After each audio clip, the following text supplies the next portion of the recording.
آسمان ساتوں آسمان کی مخلوق، زمینیں ساتوں زمینوں کی مخلوق، سمندر، ہوا، پہاڑ، دریا، جنات، انسان، چرندے چرندے ایک پلڑے میں رکھ دیا جائے، لا الہ الا اللہ، لا الہ الا اللہ، لا الہ الا اللہ، ایک پلڑے میں رکھ دیا جائے، وزن کیا جائے، سارے آسمان اور زمین ہلکے ہوں گے، لا الہ الا اللہ بھاری ہوگا۔ ہماری یہ دعوت کیوں ہے؟ لوگوں یہ کنجی ہے جنت میں جانے کی، لوگوں عقیدے کی اصلاح جنت کا سب سے بڑا دروازہ ہے، توحید سمجھ آئے گی تو جنت ملے گی۔ موسیٰ علیہ السلام کو لا الہ الا اللہ کی عظمت بتانے کے لیے مولا نے کتنی پیاری مثال دی۔ یہاں یہ یاد رکھیے، یہاں لا الہ الا اللہ پڑھنے سے مراد اس کو سمجھ کے یقین کے ساتھ پڑھنا ہے، خالی تسبیح پھیرنے کا فائدہ، خالی رٹے مارنے کا فائدہ۔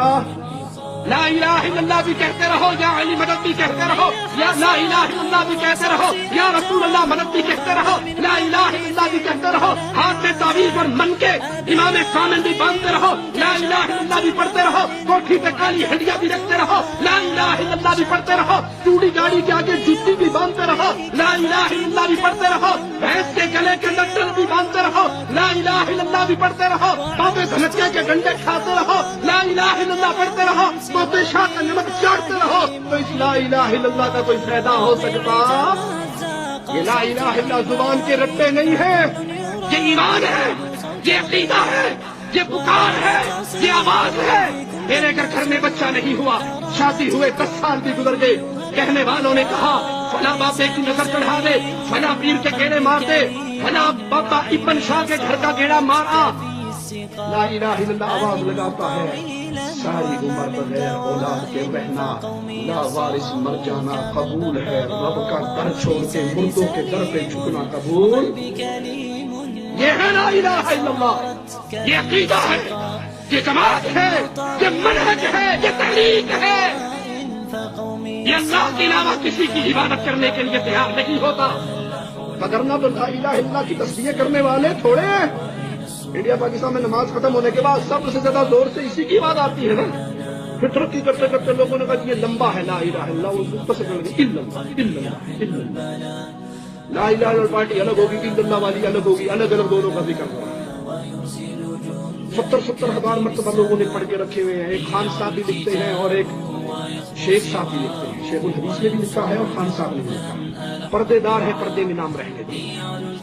لکھتے ہیں کہ ایک نوجوان کے بارے میں مشہور تھا، وہ دنیا میں بیٹھے بیٹھے دیکھ لیتا تھا جہنم میں کیا ہو رہا ہے، کشف تھا بڑا اسے، کشف نام کی دنیا میں کوئی چیز نہیں ہے، علم غیب کا دعویٰ کرتے ہوئے ڈرتے ہیں مشرک کا فتویٰ لگے گا تو چھوٹی بہن بنا لی کشف کے نام سے، تو کشف ہو جاتا تھا اس کو۔ ایک دن بیٹھے بیٹھے زور سے رونے لگ گیا، کسی نے کہا کیوں رو رہے ہو؟ کہ میری ماں جہنم میں جل رہی ہے۔ اس پیر صاحب نے 70,000 مرتبہ لا الہ الا اللہ لا الہ الا اللہ لا الہ الا اللہ کا منقا پھینکا ہوا تھا، اس نے دل ہی دل میں بلٹی کر دیا۔ بلٹی سمجھتے ہو؟ حیدرآباد ٹرین سے بلٹی کراؤ بمبئی میں چھڑا لو، اس نے بھی بلٹی کر دیا، بلٹی چھوٹ گئی، ہٹھا مار کے ہنس پڑا، اچھا میری ماں جہنم سے نکل کے جنت میں جائے۔ اس چھوکرے کو پتا لگ گیا کہ میری ماں جہنم میں جل رہی ہے۔ جس صحابی نے دوسرے صحابی سے کہا حنی لہ الجنہ، اس کو نہیں پتا کہ خیبر کی ایک چادر آگ بن گئی ہے۔ تم نے اپنے پیروں کو صحابہ سے بھی بڑھا دیا۔ انا للہ و انا الیہ راجعون۔ یہاں لا الہ الا اللہ سے مراد کیا ہے؟ سارے طواغیت کا انکار ہو کہ اللہ کے علاوہ کوئی نہیں جس کی پوجا کی جائے، پوجا کا برحق مالک صرف اللہ ہے۔ لا الہ انکار الا اللہ۔ بولو اقرار۔ لوگ کہتے ہیں ہاتھوں بھولا رکھیا کرو، گفتگو حکمت سے کیا کرے، نرم بات کہا کرے۔ ارے ہمیں ہمارے کلمے میں ہمیں بھولا ہاتھ رکھنا نہیں بتایا، پہلے کلمے میں تلوار چلائی لا الہ۔ کاٹوں کے گلے جو اپنے سامنے پیروں مریدوں کو بٹھا کر جھکواتی ہے، کاٹ تو ان کی گردنیں، ان کی عبودیت، ان کی الوہیت، ان کی عبادت کا انکار کرو، کہو لا الہ۔ کوئی مردہ داتا نہیں، کوئی مردہ غریب نواز نہیں، کوئی حکومتیں نہیں بانٹتا، کوئی نہیں جس کے بارے میں کہا گیا شہباز کرے پرواز جانے راز دنیا کے۔ ہمارا شہباز پرواز کرتا ہے، دلوں کے راز جانتا ہے۔ اس کے مزار پہ اس کی زیارت کے لیے جانے والی بس الٹی ہوتی ہے، 200 بندے مر جاتے ہیں، سوتا ہی رہ جاتا ہے، اس کو نہیں پتا پوری دھوکہ بیڑا غرق ہو گیا۔ کوئی نہیں ایسا لا الہ بیٹوں کے سنے انکار کرو تواغیت کا، اللہ کے علاوہ پوجے جانے والوں سے برات کرو. جب یہ کام کر لو پھر اگلی بات کہنا الا اللہ. داتا اللہ ہے، مشکل کشا اللہ ہے، حاجت روا اللہ ہے، بگڑی بنانے والا اللہ ہے، اولاد دینے والا اللہ ہے، شفا دینے والا اللہ ہے، بیماری ٹالنے والا اللہ ہے.